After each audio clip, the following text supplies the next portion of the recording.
I'm Carolyn Pursuti with the VOA Special English Technology Report. An IBM supercomputer named Watson has won the latest battle of man versus machine. Watson won the first ever Jeopardy quiz show competition, starring a computer as a player. The show was broadcast on American television February 16th. The supercomputer defeated former Jeopardy champions Ken Jennings and Brad Rutter during the three-day competition. The two men had been the show's most successful players until then. The IBM computer proved to be more knowledgeable in every category, including the arts, popular culture, and science. The human contestants spoke about their loss after the show. They said they both got a taste of what it might have been like to play against them. Roger Norton is Dean of the School of Computer Science and Mathematics at Marist College in Poughkeepsie, New York. The school held a Watson watch party on the final day of the Jeopardy competition. They compared it to a Super Bowl for the information technology industry. Roger Norton says everyone was amazed by Watson's performance, especially its ability to understand natural language. In Jeopardy, players are given information in the form of an answer. They must give an answer in the form of a question. Roger Norton says the very nature of the game makes Watson's performance even more extraordinary. Watson was given the answer clues by electronic tests. It then searched through some 15 trillion bytes of information stored in its database. That is equal to about 200 million pages of text. The machine is able to perform up to 80 trillion operations per second. Its ability to understand language is more advanced than any other computer ever developed.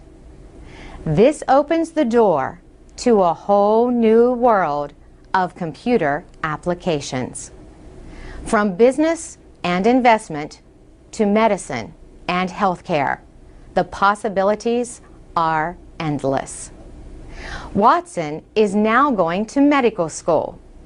It is part of an agreement among IBM, Columbia University Medical Center in New York City, and the University of Maryland's School of Medicine.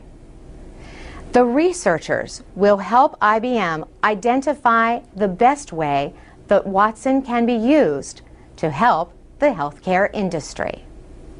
For VOA Special English, I'm Carolyn Pursuti. Our programs are online with transcripts and MP3 files at voaspecialenglish.com, and you can find us on Facebook at VOA Learning English. This is the VOA Special English Technology Report. Nurses spend their lives helping other people recover from injuries and illnesses. Yet nurses suffer a surprising number of injuries and illnesses themselves because of their work. In fact, the United States Department of Labor says nursing is the second leading profession for on-the-job injuries. It ranks higher than construction work and law enforcement. Only freight and stock movers report higher injury rates. Nurses and other healthcare workers do a lot of heavy lifting on the job. Lifting and moving patients improperly leads to sprains, strains, and muscle tears, leading causes of injuries to nurses. Gretchen Gregory is an instructor at the Sinclair School of Nursing on the Columbia campus of the University of Missouri. She says back problems are the greatest threat that nurses face when they lift or move patients. You're talking about people that have handicaps or limited mobility that need much assistance. And we have untrained people to do that assisting, and that puts them at risk for hurting their backs. Ms. Gregory leads a new training room where nurses can learn to keep themselves and their patients safe. She says most nurses lack training in how to lift patients. That's not something that we teach in school, but that's when falls happen, and that's when nurses get hurt. The Safe Practices Room has special training equipment, including a life-size mannequin doll. This patient can be filled with water and made to weigh as much as 159 kilograms. Ms. Gregory says most American hospitals have lifting equipment to help nurses move patients.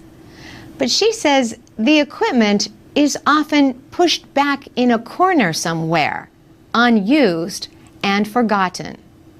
She says the Safe Practices Room teaches the importance of using the tools and skills available. The training room also seeks to improve communication skills and other practices in a setting designed to copy a busy hospital or clinic. As Gretchen Gregory puts it, if we provide an environment where everything's nice and quiet and they can give their medications or they can communicate to a physician when there's nothing going on, that's not really a real-life setting. They have to be able to do it with some distraction. An unidentified donor gave $300,000 to build the new room. The University of Missouri describes it as one of the first of its kind at a nursing school in the United States. You can find pictures of it at voaspecialenglish.com. For VOA Special English, I'm Carolyn Pursuit. This is the VOA Special English Development Report. A medical aid program in Kenya offers hope to women and girls suffering from a condition known as fistula. About 2 million women and girls worldwide have the condition. There are about 1,000 new cases of fistula each year in Kenya, and as many as 100,000 worldwide. Most cases of fistula are in Africa and Asia. In July, the African Medical and Research Foundation held a medical camp in Kenya to provide free operations to those with the condition. A fistula is a hole that develops between two organs. Obstetric fistulas are caused by obstructed childbirth.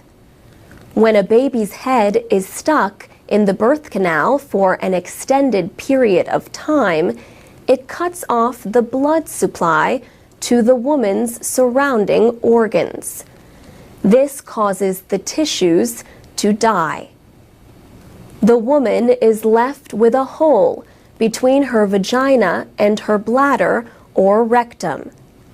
This causes her to continuously leak urine or feces.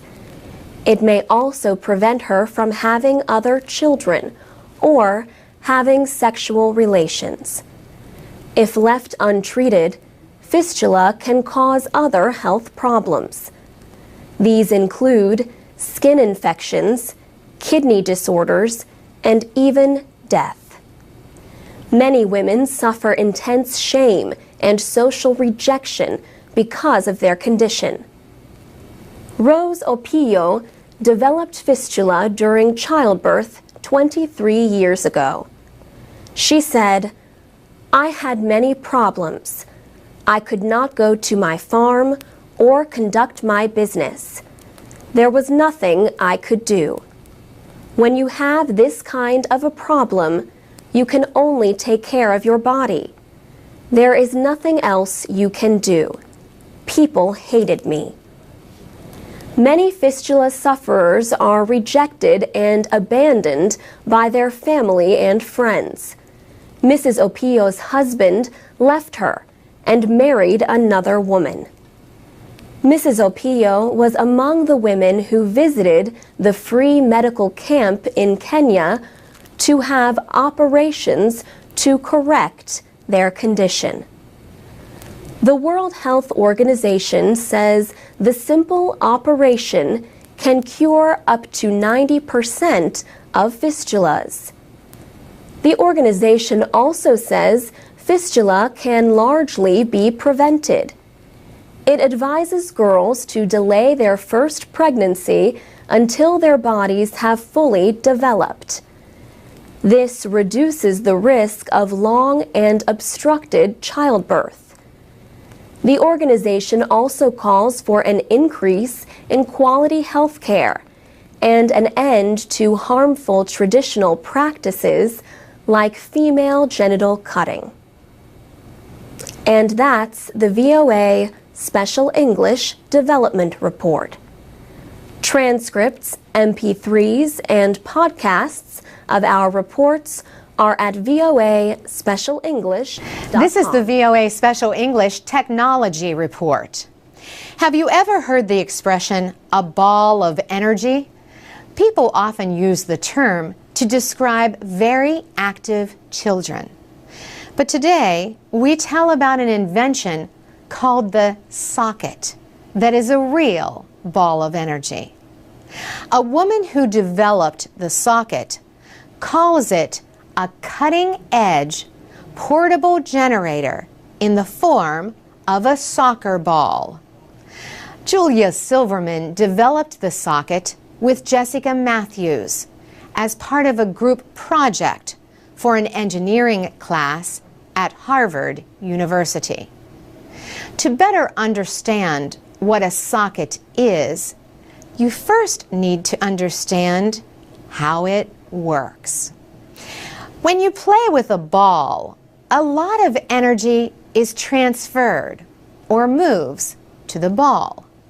Julia Silverman says the socket captures this energy before it is lost or breaks up into the environment. Her invention attempts to capture the energy and then store it for future use.